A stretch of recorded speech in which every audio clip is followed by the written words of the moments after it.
What is good? What is good, my good YouTube people, man? We're back for another animated chapter of Chainsaw Man. And man, yeah, this chapter was kind of a funny, emotional roller coaster I had to go through myself. I'm not gonna lie.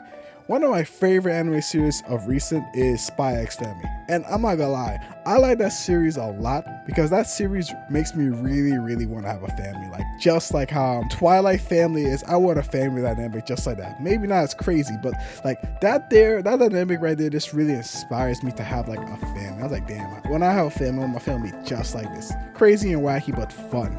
And like reading this whole chapter, I said to myself, damn, I really want a dog like Paichida, because like the emotional support Paichida gave this chapter, man, and the theme of living and never gave up. It's been in Chainsaw Man for a while, but I had one of the dumbest moments ever, man. I remember when he was saying this is why you have to live, and I thought to myself, this guy must have been inspired by Fire Punch. Now realizing it's the same writer, I was like, oh yeah, Tatsuji wrote this series too. Like it was such a Fire Punch vibe. I'm like, live. I'm like, oh shoot.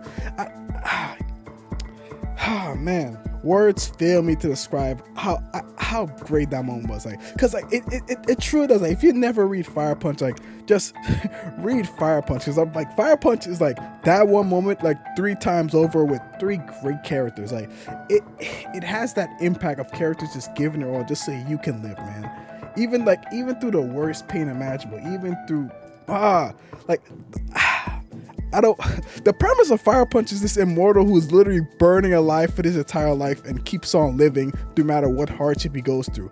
And it's like, I can't explain, but like it's like both of his work of arts literally just connected and touch tips in this one moment to make like this beautiful connection, like all together. Like it was such a fantastic little moment, and it really just makes me want to reread Fire Punch, if I'm being fully honest. And I truly do love Denji, man. I really do. Because, like, Denji's motivations is so simple. Like, he doesn't want to save the world, create world peace, to become Hokage. He just wants girls and good food, man. When I read that, all I could say to myself is, damn, that's my MC right there, man. That's my GOAT. That is my GOAT, man. It truly is that simple. He's back. It's been forever, but it feels good to have him back at his peak. And the greatest news of all time is, I think he's happy. That right there, that puts a cherry right on top, man. Because Denji's been in a series for a while, but I feel like he's been, okay up and down, but not truly happy. I finally feel like he's getting there to being happy. And I kind of want to focus on like this smaller analysis upon the people that showed up in Denji's memories / like his loved ones that he's had throughout the years. It's kind of on a sadder note, but like stick with me for a little bit. When we look back to like Denji's flashback, like and like all the things tied together, the snow reminded him of Aki and Power when they were going to see Aki's family at the funeral. The bitterness remind him of the bitterness of the coffee which he had Rize. He didn't really eat anything to remind him of Naita, but the pain of that's still there with him, and he's still willing to push forward for that. But I kind of want to talk about like the characters that would come into Denji to like remind him of pretty much the loved ones within his life.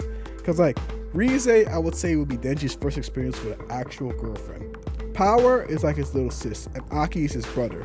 Makina, although the relationship did start off on a lewder side, it moved on to a more like mother-son dynamic. Even like, because even when like Denji asked for a wish, he wanted to be her dog, not anything of the naughtier aspects. So yeah, it kind of gives off like a mother to son dynamic. And I said to myself, it's odd that Denji doesn't see Kishibe in any light, and like, or equate Kishibe to any family dynamic. And I think he doesn't do it because Kishibe will be his father, and Denji kind of killed his father. Or at least that's what's implied. And I feel like he doesn't want to touch or talk about that at all, because like it's a big trauma towards him. Like it even goes back to previous chapters in which like he sees like the little kid of himself saying you killed your father, and it makes me feel to myself, yeah, Denji kind of has no father attachment. Kishibe's been the, I will say, only older male in Denji's life that's been alive for the longest.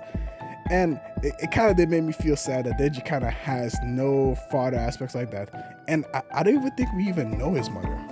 So yeah, that was like a little analysis I had of stuff. It's very sad, but I feel like I'll share it with you guys, because I didn't want to be the only one that's sad. I might as well share the pain. Misery love company. And towards the end, in which Denji realized that Paichia's stomach and his stomach is connecting both the worlds, he says he has a plan, and I kind of want to theorize on what that plan is. Like, if you ever like read a series, you're gonna hear the voice of the dead in like chapter 26 or 27. I think it's a double chapter continuation. It's very good series. It's a slice of life / horror episodic type thing. It's very good. I would highly recommend it. It's pretty good. You should read it after you finish watching my video and like and subscribe. But going on to a thing like chapter 26 to 27, there was a character, I don't want to spoil anything, that had their head connected to the physical world and a spirit world.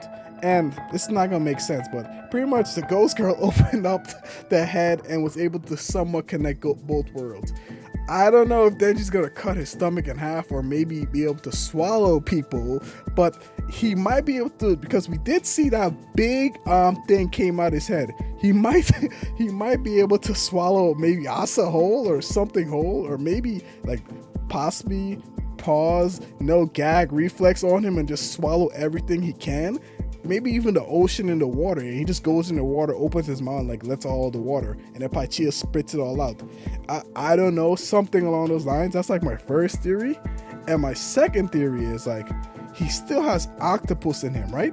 So what if he just, I don't know, like pulls a SpongeBob, reaches inside his mouth, and it's like pulls himself inside out type bit.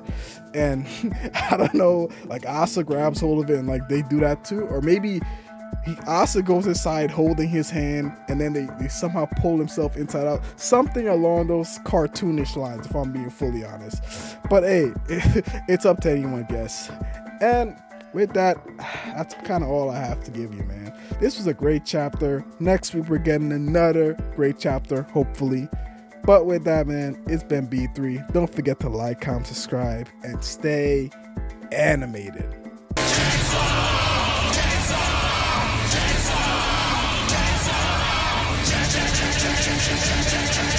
Chainsaw!